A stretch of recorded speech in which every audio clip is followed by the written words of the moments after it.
the Impressionists painted, and especially Monet, painted these landscapes right there on the spot.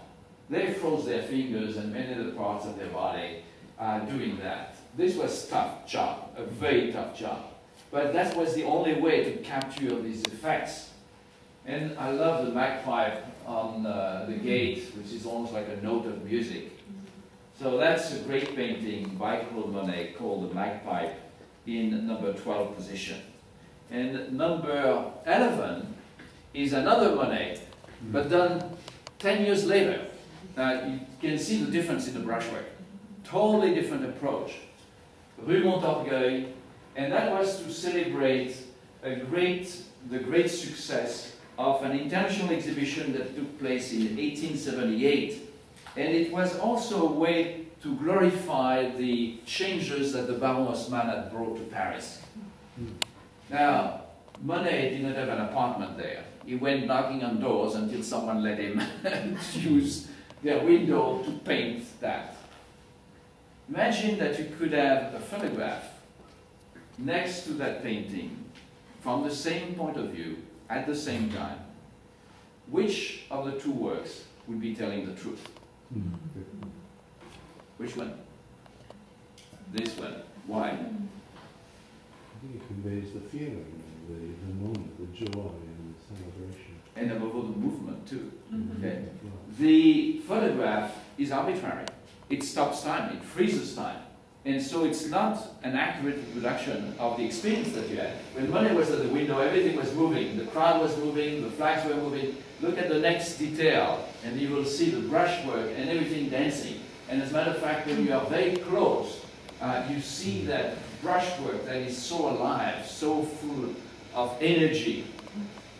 And the next one, which is also another detail. So I took that in the Musée d'Orsay because in this museum you cannot take pictures. When I first saw this, I thought it was a Charles Hassan. It's very close, yes. Charles Hassan was the most impressionist of all the American painters of that period.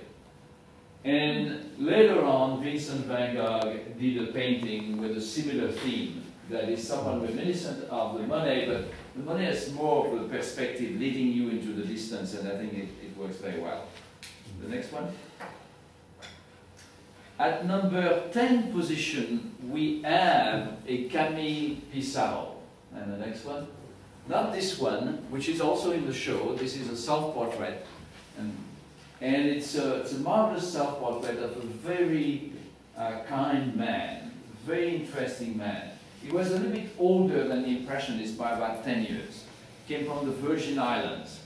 He had 7 children, 5 of them sons, and all of his sons became painters. And today their descendants, a number of them, are still painting under the name of Pissarro. They are not very good. Can you show the next one? That's the painting that I chose for number 10. This was a painting that was done in the winter. It's called Red Roofs, Village Corner, Winter Effect, 1877.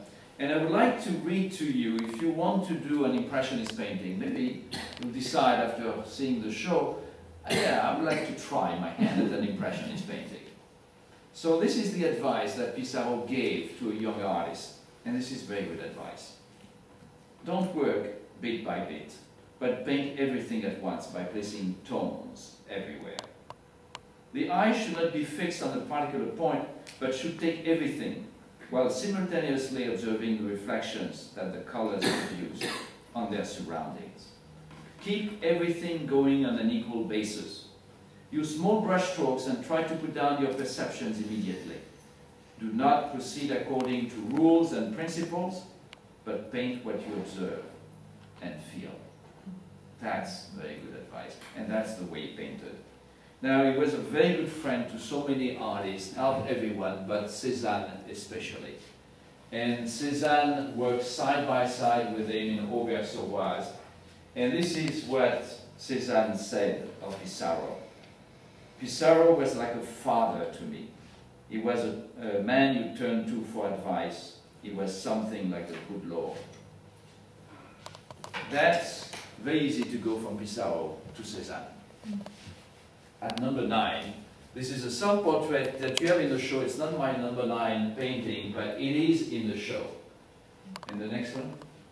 That is in the show, and that's number 9, The Bridge at Massy. I would like to read to you